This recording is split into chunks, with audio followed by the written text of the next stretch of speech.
We're going to do the how the talentless Matt Walsh became popular, and then we're going to move on to some more fun. Walsh is not an interesting guy. His talking points are poorly evidenced and infantile. Stop saying fun, surely, fun, aware. Like, it's fine. On Matt Walsh is fun. Delivery is flat and lacking in charisma, and the subjects he covers reveal an embarrassingly narrow perspective of the world.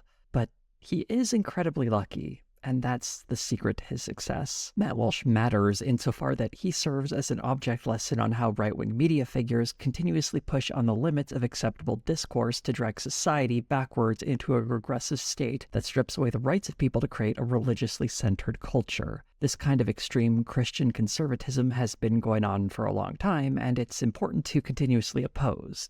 But Matt Walsh himself, he's mediocre at best. There are a lot of other people doing the same thing and often much better than he is, but why is he someone people suddenly have to care about? Let's do a quick rundown of this guy's history if you're not familiar with him. Originally a radio host in Delaware, Walsh bounced around from a few jobs, struggling to last for more than a year or two. He started a blog in 2012, eventually catching the attention of Glenn Beck's The Blaze in 2014. In 2017, he started writing for Ben Shapiro's The Daily Wire, and he got his own show, The Matt Walsh Show, in 2018. But it wasn't until 2022 that he really started catching people's eye, notably with his anti-trans movie, What is a Woman? As his biggest success by far, it would be weird not to mention it, but I'm not going to go too into depth on this. I love this because, like, one of the funniest parts about Matt Walsh's career or this documentary is that, like, it is so... like it's like actively trying to create more mentally ill people, okay? Not only is like this documentary insane, okay? Not only is this documentary absolutely insane, it's been really funny to see Matt Walsh just complain about it non-stop, dude. He has been actively complaining about, like, one, not getting enough play out of Twitter not actually giving it enough attention. You know, Rotten Tomatoes like review bombing it positively, but like no serious critic has like reviewed it. It sucks from the perspective of just like enjoyable content. Keep up the G work. It has a bunch of like ironic moments of hypocrisy in it. And it ultimately doesn't really establish anything. Other than, doing the classic, like, child dialogue tree of just constantly repeating the same question over and over again, being like, what is a woman? What? Why? Until you, like, through the war of attrition,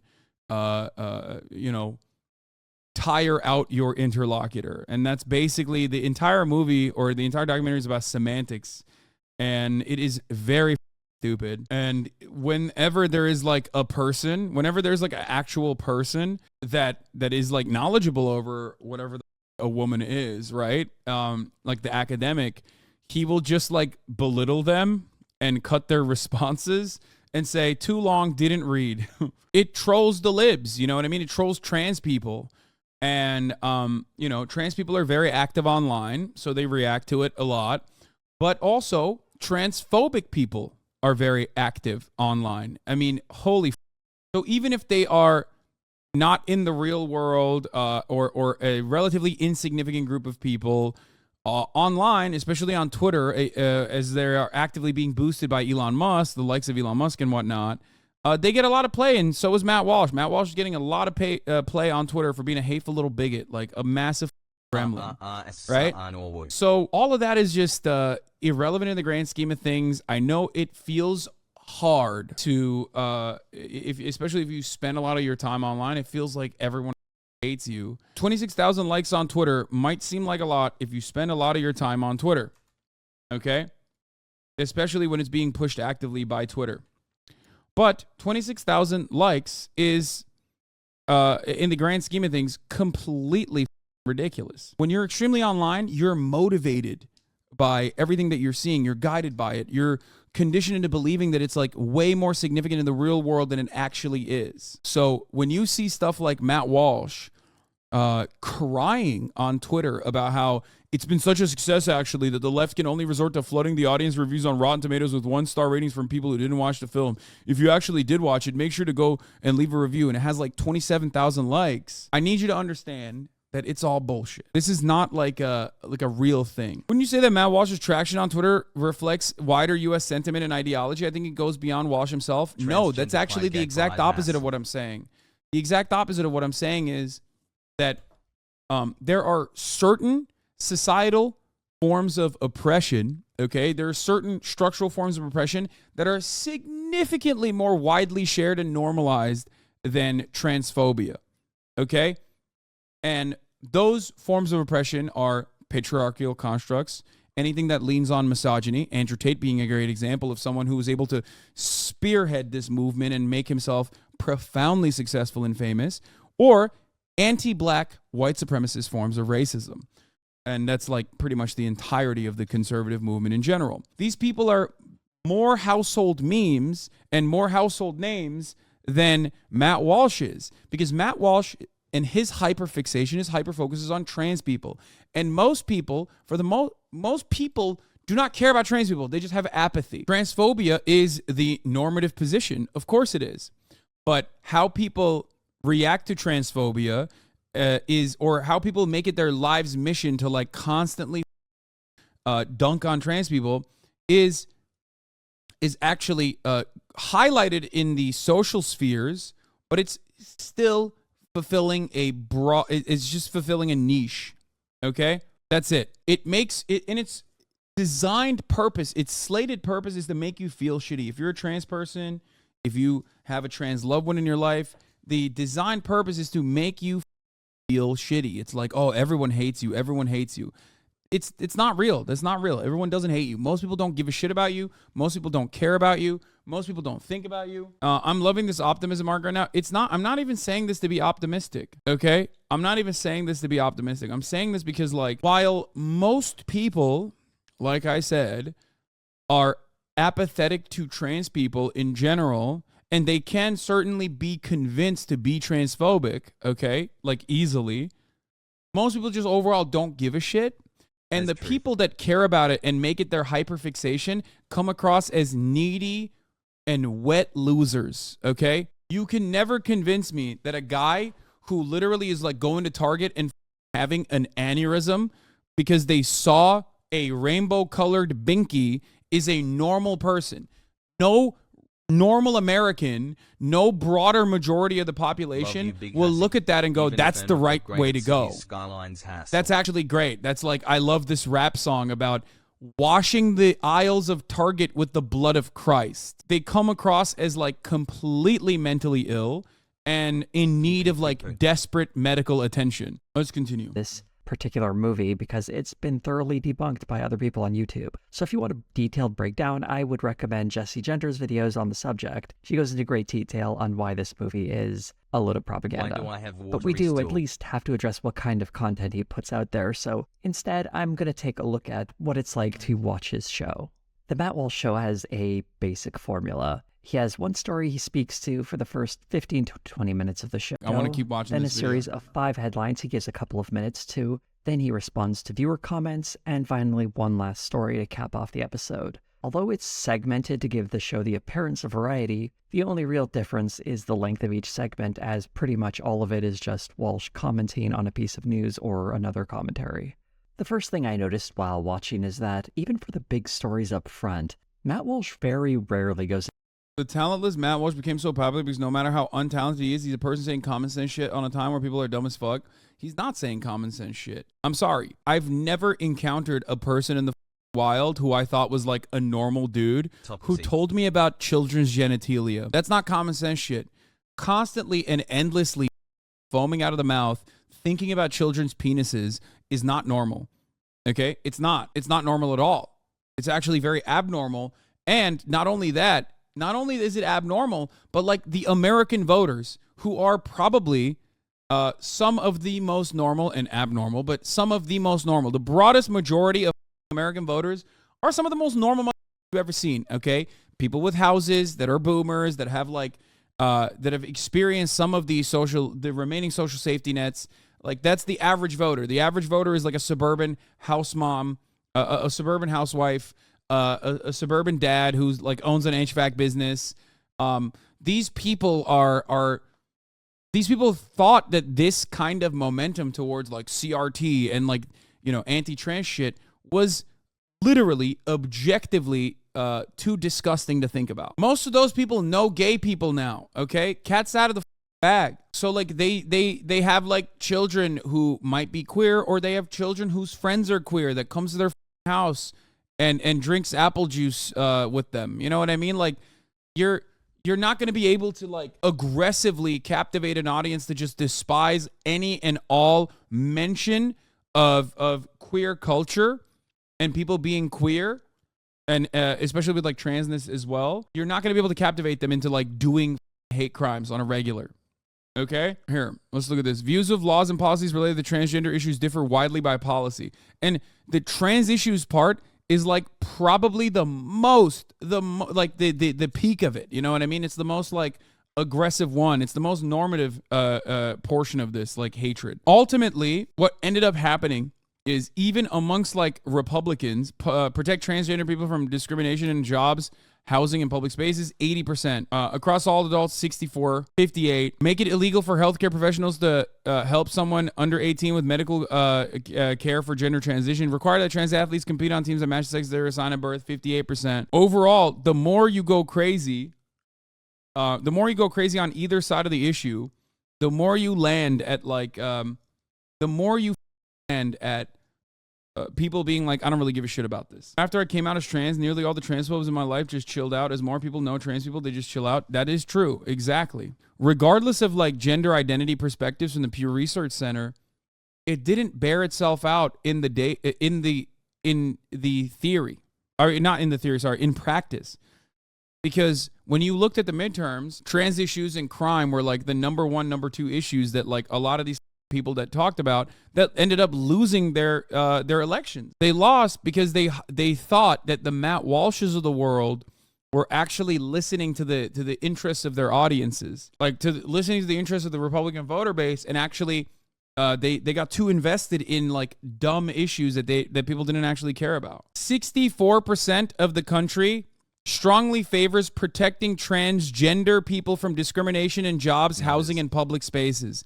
64%. 25% neither favor nor oppose it.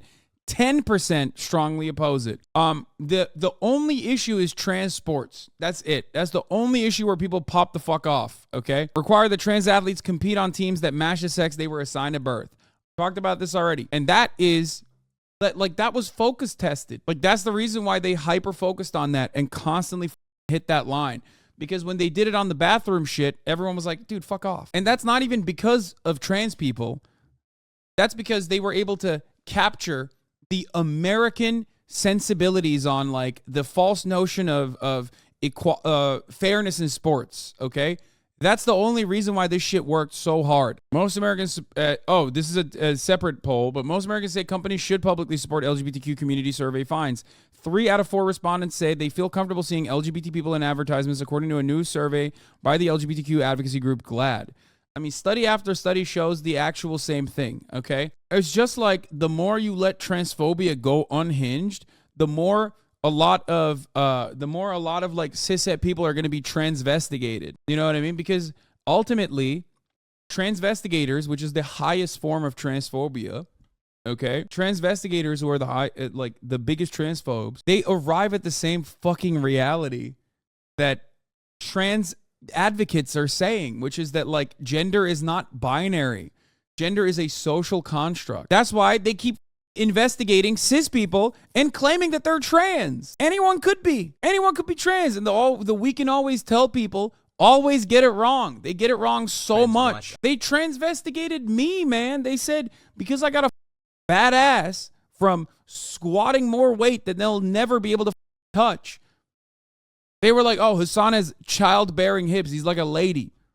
Got a big fat ass, so he must be a woman, actually. The reality is, if me, with my 6'4", 245-pound frame, if I am a trans man, okay, then what the fuck is Ben Shapiro? Like, if you're transvestigating me, legitimately saying I'm a woman, or I'm AFAB, assigned female at birth, then goddamn, dude, medical science is phenomenal, and it kind of is actually. And the more this kind of like trans medicine improves, the worse these motherfuckers are gonna get. For Kaya, which is full of treats. Let's continue. On several times an episode.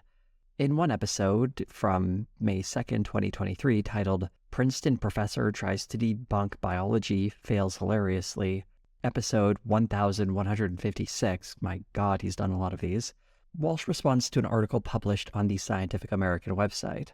For some context before we jump in, this article is titled, Here's Why Human Sex is Not Binary, Ova Don't Make a Woman, and Sperm Don't Make a Man, by Agustin Fuentes, a professor of anthropology at Princeton University. This article is a response to how the emphasis is often placed on how people are assigned male or female at birth on the basis of whether they produce sperm or ova.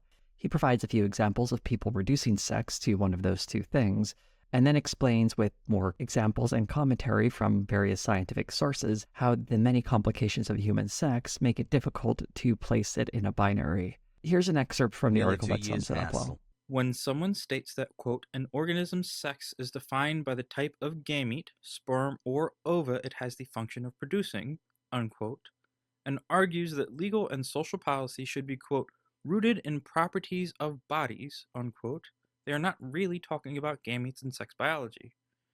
They are arguing for a specific political and discriminatory definition of what is, quote unquote, natural and, quote unquote, right for humans based on a false representation of biology. And he gives several historical examples of what that discrimination has often looked like. It's a pretty good article that offers a primary for why sex shouldn't be understood as a binary and focuses on how sex is used by political actors to discriminate against others. Matt Walsh is not so kind in his assessment of the article. What's most noticeable in his analysis, though, is how shallow his reading of the article is. Here's how he starts his segment. Starting at the top of the article, it says, there are those politicians, pundits, and even a few scientists who maintain that whether our bodies make ova or sperm are all we need to know about sex. We already see the game that he's playing. The headline promises proof that human sex is not binary. This is a big promise, but then in the first sentence, Professor Fuentes sets himself up for a very different and much smaller task. It's weird that Matt Walsh is calling the first sentence some kind of sleight of hand when it was clear what the article was about from the subheading, though that part of the article is never shown or read during this segment, just the broad headline up top. Kind of be like talking about the Star Wars movies without including their subheadings. It kind of is important to differentiate them and give you a little more context of what's being discussed, but instead we're getting context removed so Matt Walsh can more easily make his point. You really get the impression he either hasn't read or is deliberately ignoring certain parts of this article. Here's some more evidence of that. He announces his intention to respond to the claim that whether our bodies make ova or sperm are all we need to know about sex, except that, well, nobody ever said that ova and sperm are all we need to know about sex. If you read the original Scientific American article, you can see he's linked several examples of people saying just that. Not that you have to go anywhere else, because you can see Walsh do a version of it himself less than a minute later. He's not actually, it looks like, going to be disproving it. He's just adding on other details. But even if those other details are true, that wouldn't disprove the basic fact that there are only male and female gametes, which means that there are only two sexes, which means that sex is binary. Reading the article, Professor Fuentes clarifies that when someone, like Matt Walsh, claims there are other factors, they never seem to explain anything beyond genitals and gametes. This video is just another case of that. We're told there are other factors, but never what those factors actually are. Seems like it would be a really good time to bring them up, but we just don't get them here. The segment is exhausting in that it's more or less Walsh going through the article, reading lengthy excerpts, and reacting to them. But each time he misses crucial context that would either change or complicate what he's trying to respond to. He'll complain that the article is just making empty assertions, apparently unaware that in the original you can see it links to many sources, several from peer-reviewed journals. It actually assembles quite a bit of evidence to support each claim that's being made. Not that you could ever tell from the Walsh segment, since the excerpts are just displayed as text and you can't really tell they're linking to a lot of supporting information. Throughout this entire segment, Matt Walsh doesn't cite a single source. He just makes a vague allusion to the science. This is a pattern of his.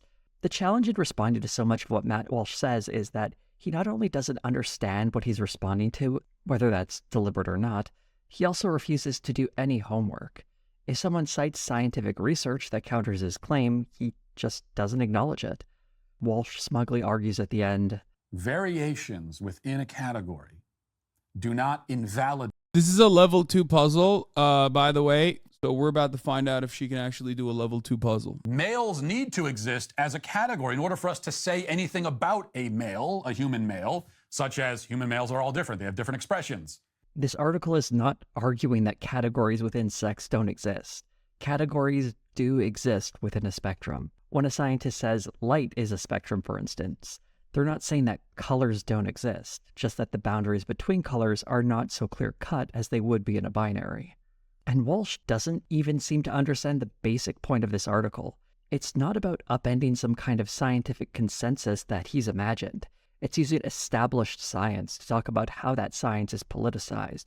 And Matt Walsh is doing that politicizing in this very video. He's not engaging with any of the material in a meaningful sense, he's just twisting it to meet his own ends. This is what Walsh's content often boils down to, butchering evidence to make a hateful point. In the May 3rd, 2023 episode of his show, Mothers of Trans Kids Give Insane Reasons for Transitioning Their Children, episode 1001. She's figured out that she can move some of the parts, clearly, but she hasn't actually, she's figured out the important part. Wait, she figured out to move the leaf part, but she hasn't been able to figure out that, like, she also needs to move the other into the hole after moving the leaf part. So, no. Oh, she's doing it. She did it. Now she got to move it back. Oh my God. Oh, she did it. Good girl. Good job. That's it. She did it. Good job. Also, we subtly moved away from Matt Walsh because it's too depressing, I feel like. This is a wonderful content creator. Clearly put a lot of work into this, José. And if you guys want to watch it, you can watch it. But I feel like it's just not very great for Sunday Fun Day. You know what I mean? We cover enough of these fucking transphobic demons. So I'm just, I think it's good to move away from it.